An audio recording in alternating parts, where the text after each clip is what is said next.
Welcome. Today I'm going to talk about inflation, employment, and purchasing power.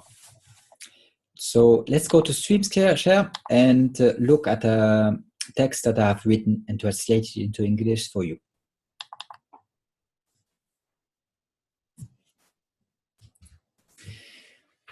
Official statistic, purchasing power, inflation, employment.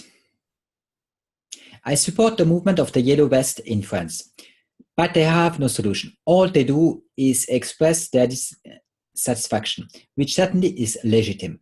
Macron does not care about you, and no politician, whatever he says, is interested in your fate. It's theater, politics. All the talk about the people or their purchasing power only serves to get elected. Why do they want to have access to power? In order to solve your existential problems? They never thought about them. Your problems never disappeared. They only got worse. So why do they want to reign? In order to cash a lot of money. Macron does not care to hear in the streets Macron prison or Macron resignation.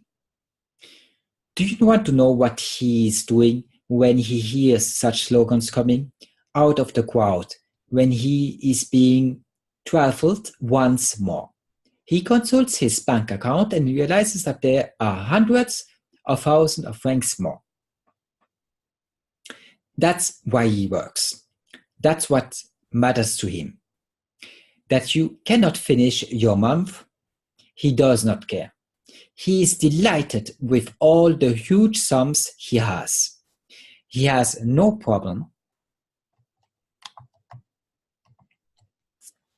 neither he or any other elected, to finish his month so he can buy food. Only you starve to death. Our elites do not starve to death. Our elites do not get food stamp. Our elites cash in a lot of money all the time. Okay, and that's why they want to get elected.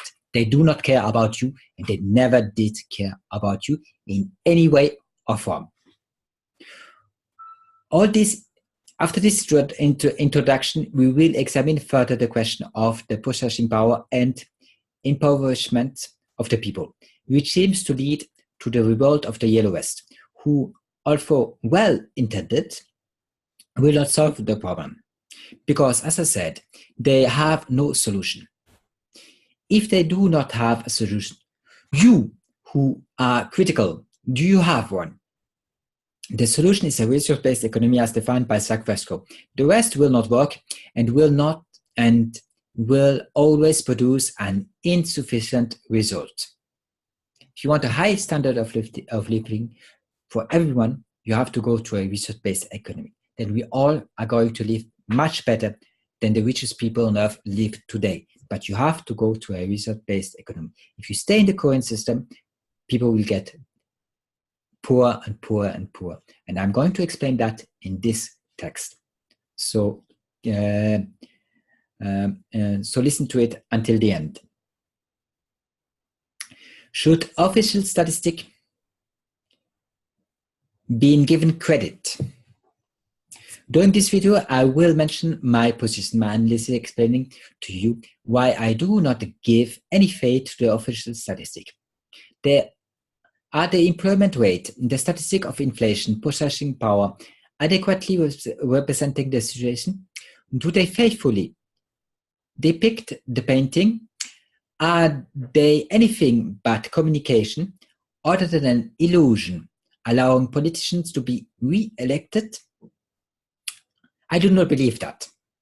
This is propaganda put forward to perpetuate the system in force, to deceive the people, to make them believe that their fate is better than it is. I base my wishes mainly on two videos, which you can consult, which explain to you why the employment rate is in the can, is low, and the rate of official inflation a joke. In both cases, the situation is much worse than I admit that what emerges from these two videos. Interventions by Olivier Delamarche and Philippe Erlin, or even mine. For I cannot, in a few words, summarize the extent of the failure of our monetary capitalistic system. However, I will take the bull by the horns and do my best. So the links are in the description of this video. You find them in this text, and they should be in the description of this video. I'm going to show you those for Olivier Delamarche and Philippe Erlin, but they talk in French. So if you don't understand French, you won't understand the video. Anyways, it does not matter because I translated most of their arguments word for word. I put my own arguments on top of them, but you get their arguments too. So even if you don't speak French, you will understand what they are talking about. Olivier Delamarche is a very famous French economist, and if you don't know about him, it is great. It is very nice to see him once and to hear his arguments that I have translated for you into English.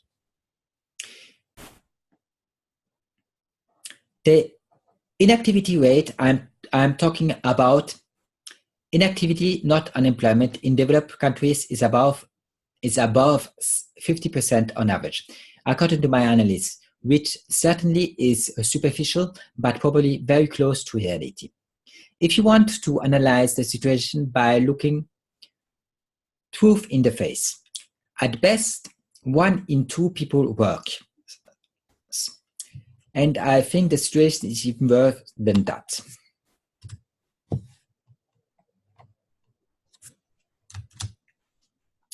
For inflation and the loss of the purchasing power, it is considerable.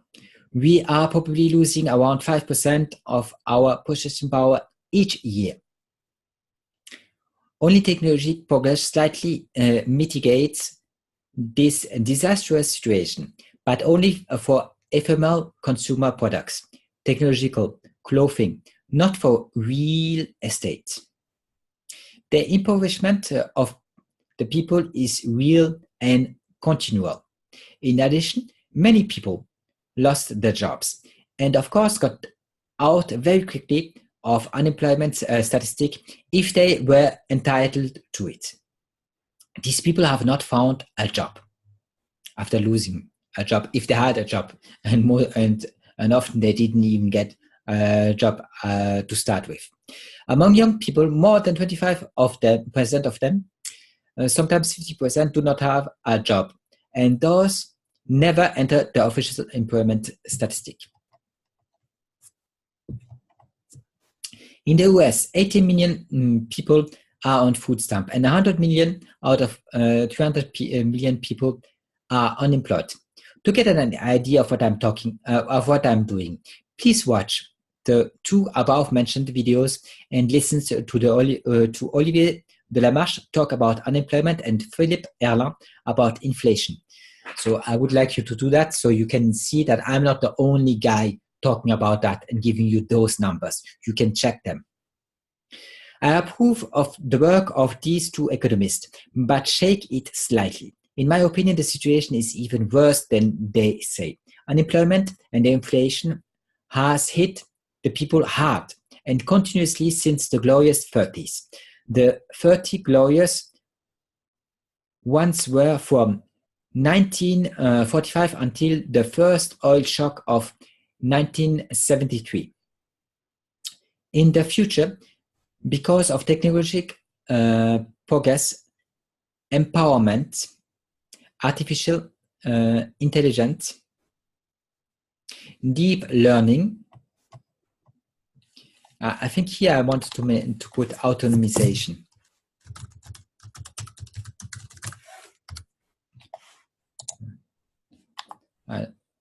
I don't know how you spell it in English. I'll check it later. Well, I think you get what I mean.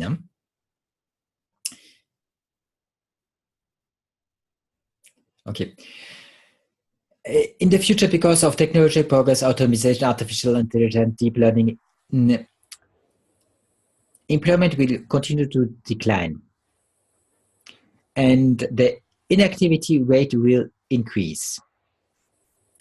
As for inflation, the rates, particularly due to ever increasing taxes and soaring property prices, it will continue to increase. Inflation increases because of taxes and soaring property prices. The unemployed people will be poor and poor, since we are relying on the rate of inflation. Wages are not likely to be adapted to the price increase. The situation in the future will be horrendous, especially if we do not change anything.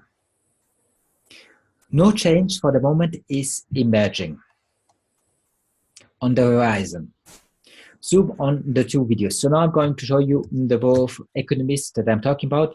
This is Philippe Erlin, and he is talking about purchasing power and inflation, and this is Olivier de Lamarche, a very famous French economist, talking about employment. So that are my main sources for the text that I've written and translated into French. I'm going to give you both of their arguments now, which are translated to English for you. Olivier de Lamarche's arguments related to unemployment are as follows. Unemployment figures are a political issue. It's pure marketing, where you are made to believe that things are going well, that things are better, and that it is obviously thanks to the people who lead us. Unemployment is a political marketing figure. It is presented in the best possible way to give the impression that the energetic actions of our government are effective. We intend to justify the measures in place by reducing unemployment. We present to you the number of unemployment in the most glorious manner for the incompetent who govern us. You are told that unemployment has dropped in Greece or Portugal. We forgot to say that 10% of the workforce has left. Same in Spain. Same principle. In the United States, we announce almost full unemployment. We do not understand why wages do not increase if we were really in full employment. No, you simply have plenty of ways to get people out of the statistics. First, who says unemployment are people who seek, so are registered somewhere and are receiving state subsidies. Unemployment in the most restricted sense.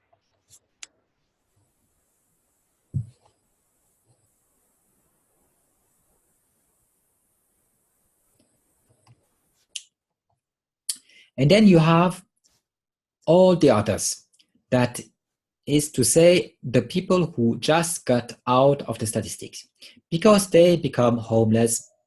These people are not counted from the moment that they do not have an active job search process. These people are so desperate that they leave completely the circuit. And through the statistic of unemployment, we count people who have partial jobs. They are taken out of the unemployment statistic, but really very, very partial. That is a few hours a month. So if you get a few hours a month, if you work a few hours a month, you are not looked at as if you are unemployed, even if of course you never can work, can make a living with a couple of hours a month of work. So then you're still not unemployed. If you accumulate reincorporate people that came out of the workforce by resorting to these artifices, the unemployed figure you get is much closer to the reality, which is catastrophic. In example, something of 22% in France who would like to work but who do not work. In my opinion, this figure is much higher, between 30 and 50%. So Olivier Devanche says that it is 20 to 23%. I think that it's 30 to 50%. Depending on the developed country we are examining. In the Middle East, this figure does not affect the 50%, but the 80%, according to my findings. But I do not have the means to prove it statistically. But if you count the non-employed rate and not unemployed, you easily reach 50% in developed countries and 80% in developing countries. Of course, for our elites, it's full employment. Let's go back to Olivier de Lamarche and his speech after doing this little parenthesis. In the United States, the unemployment rate, according to Olivier de Lamarche, is also around 20%. For Italy, Spain, etc., then we reach rates of 34 to 35%. We are far from the full employment that our politicians are constantly talking about. The true presentation of things are people who depend on the state for food. Unemployment is a marketed figure.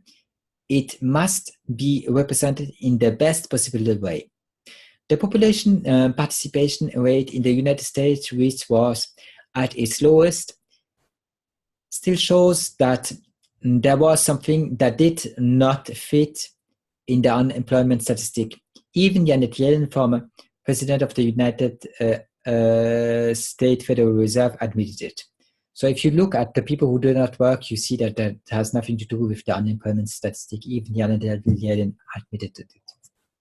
If you really take people who could work, who are of working age, who are not in institutions, in prisons, people who could work in the United States, there are 102 million Americans who could work and who do not work.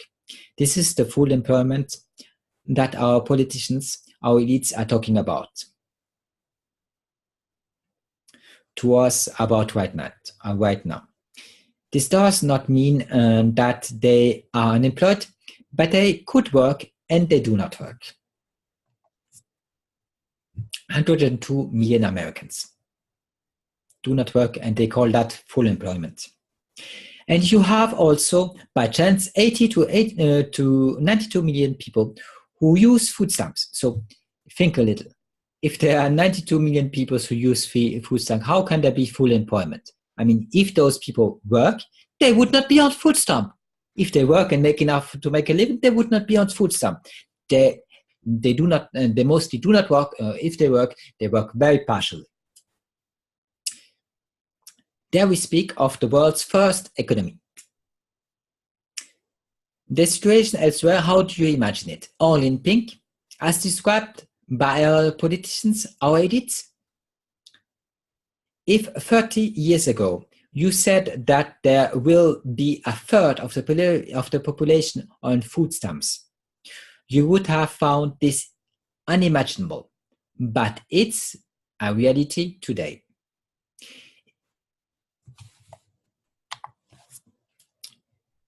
If you search and use common sense, you can find numbers that are a little more real than those that are presented to you. This is the purely quantitative aspect. There is the qualitative aspect too. Since 2008, we see what? Who found a job? It's the 65s, the old generation. It's not the young people coming out of college, young graduates who have found jobs. People over the age of 55 have returned to the employment rate that they had before 2008 crisis. On the other hand, the 20 to 60 years old have never found employment.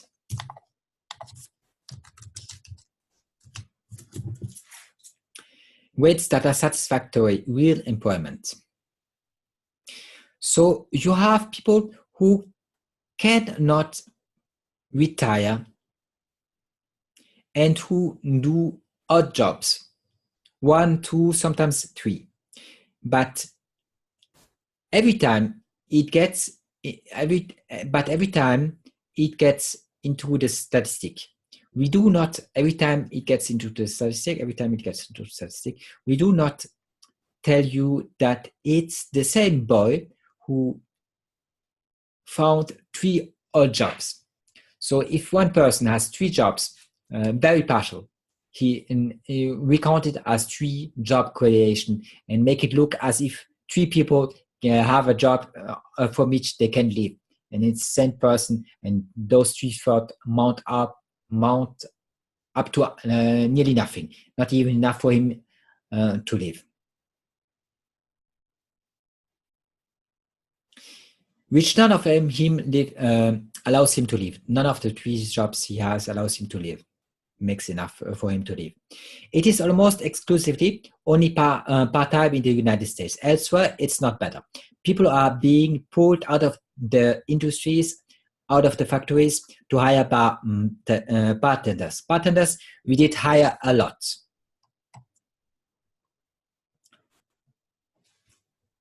Servers, we have been hired a lot. We have been hired a lot.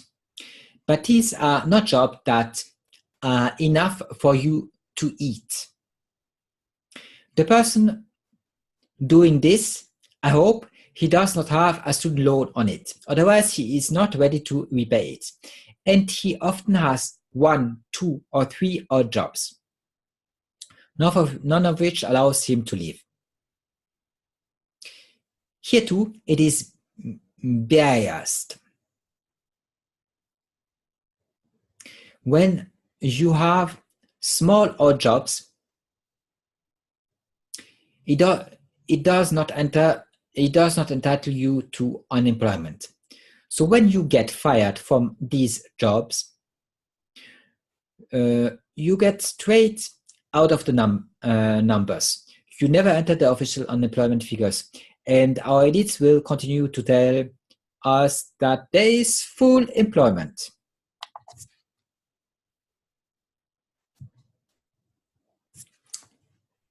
Part-time jobs are paid 30 or 40% less than full-time jobs. All the people who tell you that the unemployment figures are fabulous in the United States, there is not one who looked at how these numbers are calculated. The BLS, Bureau of Labor and Statistics, calculates these figures in the United States. And in the United States, there is the withholding tax. The taxman is collecting the labor tax. So he knows who is working and who is not working. He could get you statistic on the income increases or who is engaged, because when a person is hired, they provide a certificate that ensures that the taxes will take their dime every month. But no, it is not calculated like that, the unemployment figure. It is calculated by a survey. It is a poll. It's extraordinary, isn't it? They have the actual figure, but they prefer to do an investigation, a poll, with the validity of the survey. And it's a pool that is recalculated. Not just they do a pool, but they even recalculate it. You cannot imagine that kind of stuff. You cannot come up with that kind of stuff. That is just unbelievable. Unbelievable. Ronald Reagan, the 40th president of the United States, asked the BLS US to come up with a calculation formula because he found that his economic actions at the level of unemployment was not gradually enhanced by the unemployment figures. The BLS created at the time a model that takes into account the creation and bankruptcy of companies. It allows to incorporate those who could not yet go into the pools. The new companies, because everyone knows that when you create a company, the first thing you do is recruit 500 people. Obviously, it's a model that overestimates things. In 2008, when there were a lot of businesses failures and not a lot of business creations and hiring, this model added to the annual commitments in 2008, 870,000 creation of more jobs. When the crisis and the bankruptcies were at the strongest, and an absolute record in 2009, 880,000 jobs created just by this model. So all non-existent, because the new businesses either does not exist or does not hire or has not hired anyone yet. A mathematical equation that does not correspond to anything else, nothing real, but to which we resort all the same in unemployment statistic to lower this figure. These 2 years, 2008 and 2008, this model should have reduced the number because of the crisis and not embellished the data. To beat all the records at the level of employment in full crisis, isn't that great? From 2008 to 2017, you realize that most of the jobs creations that have been announced as real jobs created come from that model, from the mathematical equation the BLS uses and that has no basis in the real world.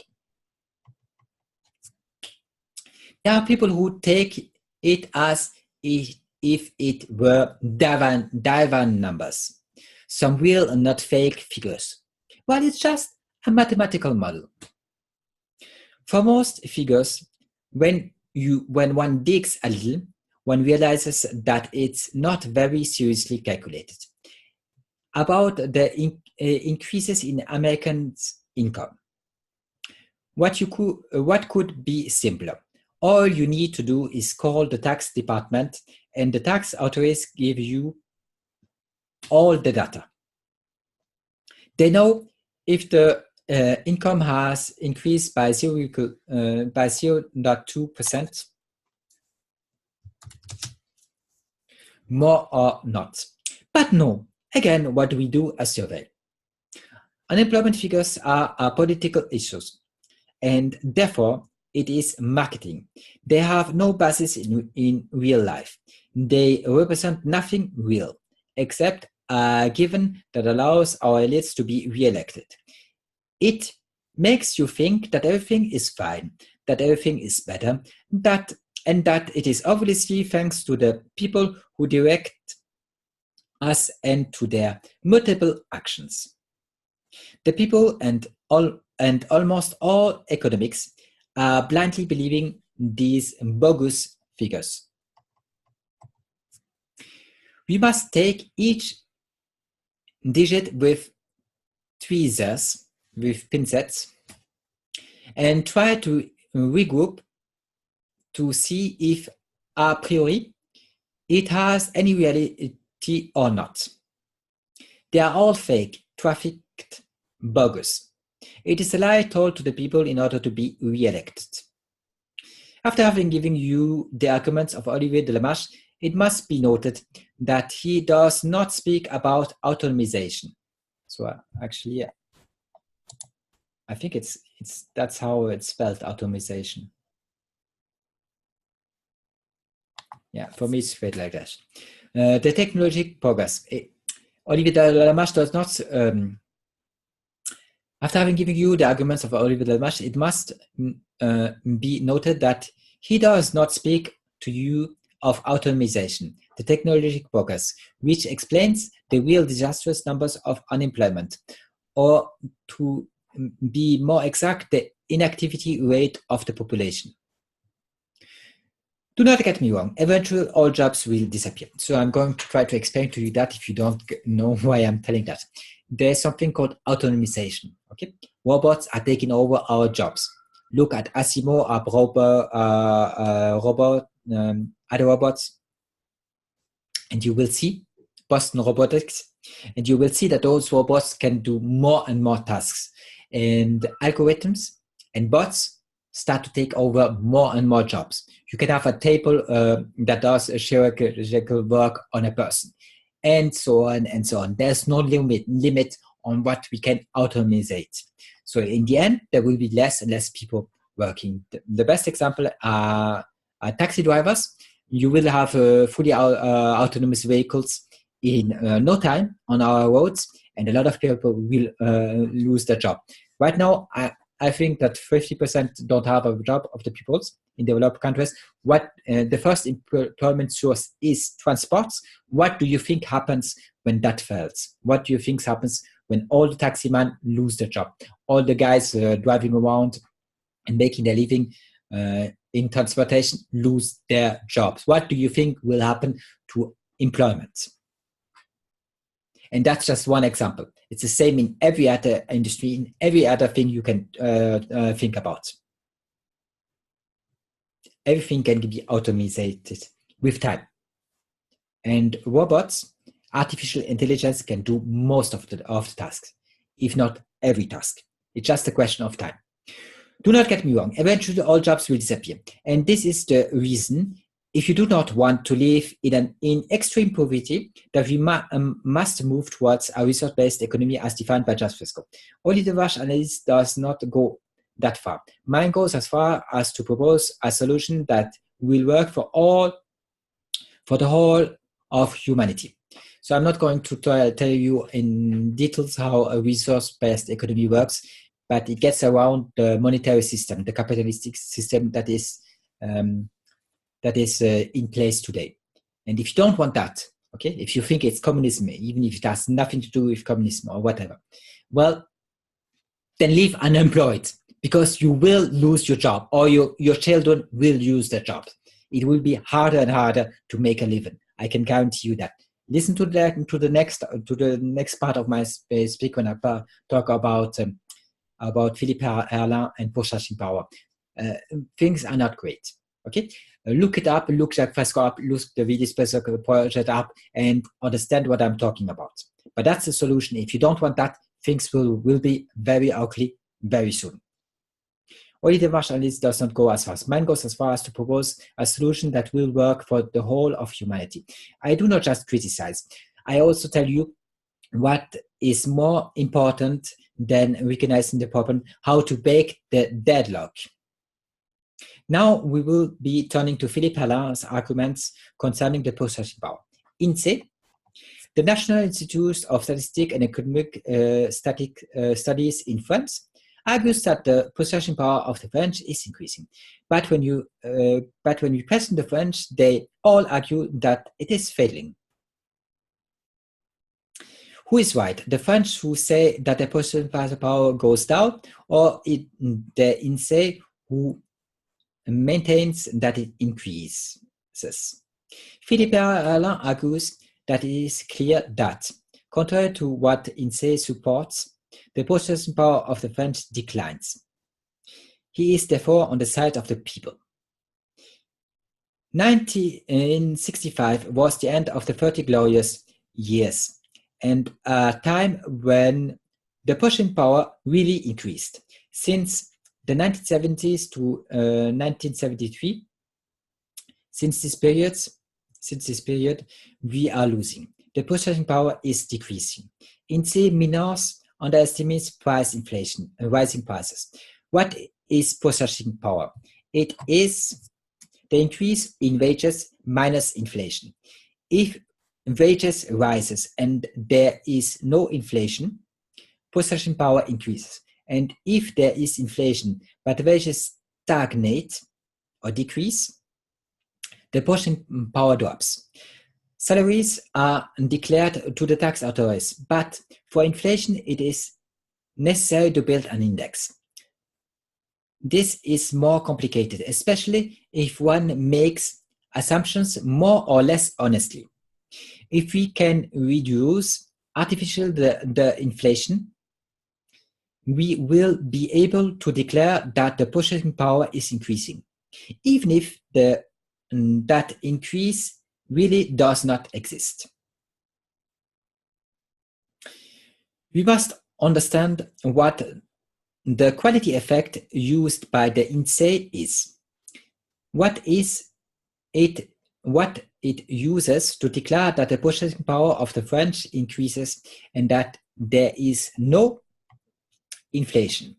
When you buy a new iPad and it is more expensive than the old that you want to replace, for you it is a loss of purchasing power since the new is more expensive than the old one. But for INSEE, INSEE will explain that we make the new iPad is more powerful than the old. But the INSEE will explain that the new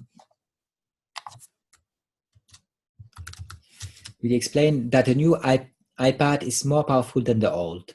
So you have more for your money. That there is no price increase, and it will put in its basis, its index, a price lower than the price of the label, of the selling price.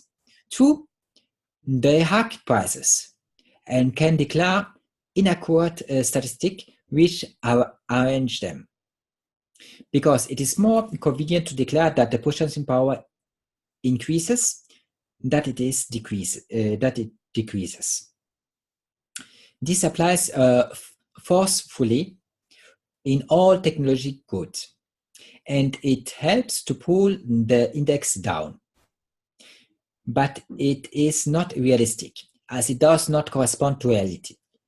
Reality is that prices are more expensive, okay? But you use an artifice declaring that the thing you buy now is is better than the last one, and that because the quality has increased, prices did not increase. In reality, they increase, but you just divide the number by 2, divide the number by 10, divide the number by 20, and then you enter the wrong number into your basis.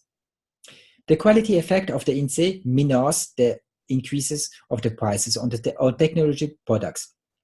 A computer which in the 60s was 1,000 euros does not cost more than 50 euros, according to INSEE.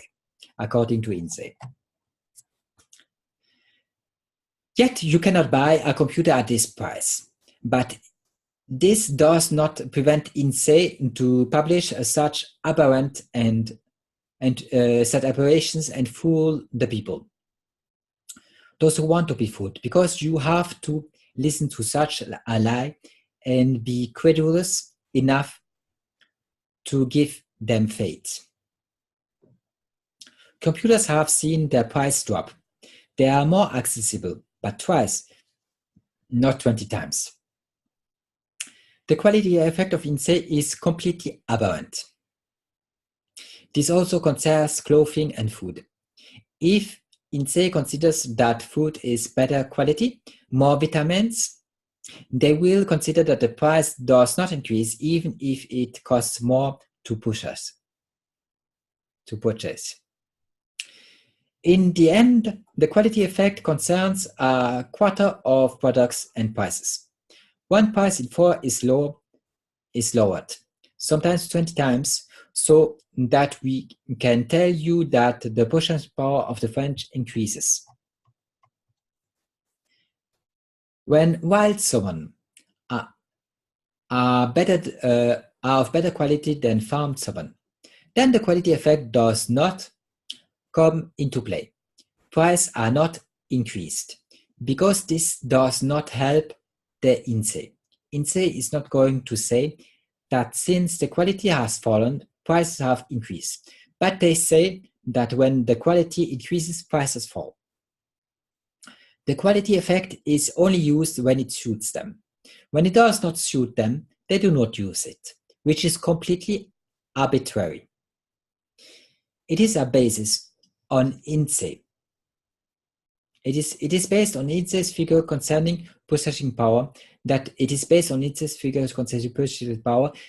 we obtain the achievement of social benefits. And if purchasing power increases, there is no need to increase social benefits or wages or retirement. It therefore suits the state, since the state will have less to pay. If the calculation of inflation is wrong, all other statistics that have come out are false, such as growth. And all the economics decisions that are made through the number that supports the purchasing power increase when it does not. So everything you think is wrong because you assume that purchasing power increases when it does not. So all your economic conclusions that you build on that wrong assumption will be wrong.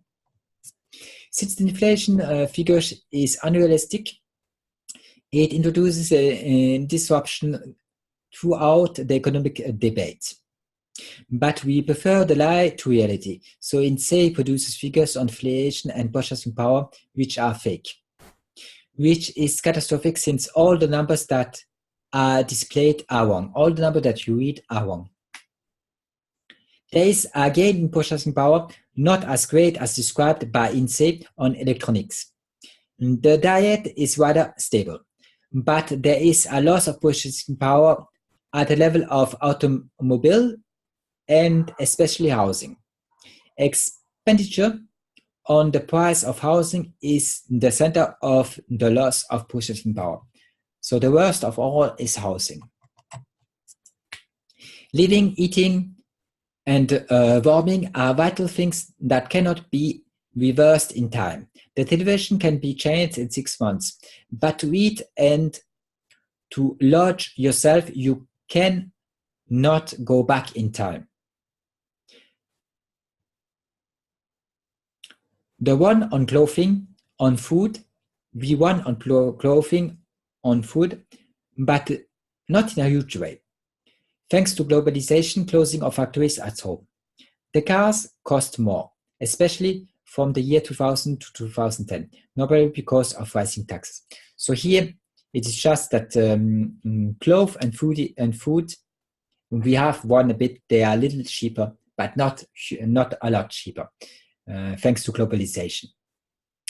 But cars cost more, notably because of rising taxes, and sometimes because of fuel increase, but mainly because of taxes. It takes 1/20th of the salary of a SMICA to refuel a car. That is a lot of money just to refuel once a month his car. This costs very dear to those who earn only the minimum wage, the low SMIC. The minimum wage, internal professional growth, SMIC. Real estate is in the red. Our loss of purchasing power really lies there. I would add that taxes are always growing. INSEE considered that we put only 6% of purchasing power in housing. Housing at 6% is grotesque. The stories of INSEE on the basket of the housewife are absurd. Diffusion of technology progress makes expensive goods cheaper. At the level of air transport, we have gained purchasing power. The ticket to take the plane costs cheaper. At the level of aviation, there is technological progress. Reactors that cost less, that consume less oil, less fuel. We forced ourselves to save jobs, not the purchasing power. Productivity gains translate into gains in purchasing power. It is technology progress that increases our purchasing power. Do you still believe in the official figures, in the unemployment rate or inflation, in purchasing power? If yes, my job that of Olivier Delamarche and Philippe Alain were useless. Can they lie so much, tell us no matter what, fool us to such an extent? They never did anything else. Lying is their job.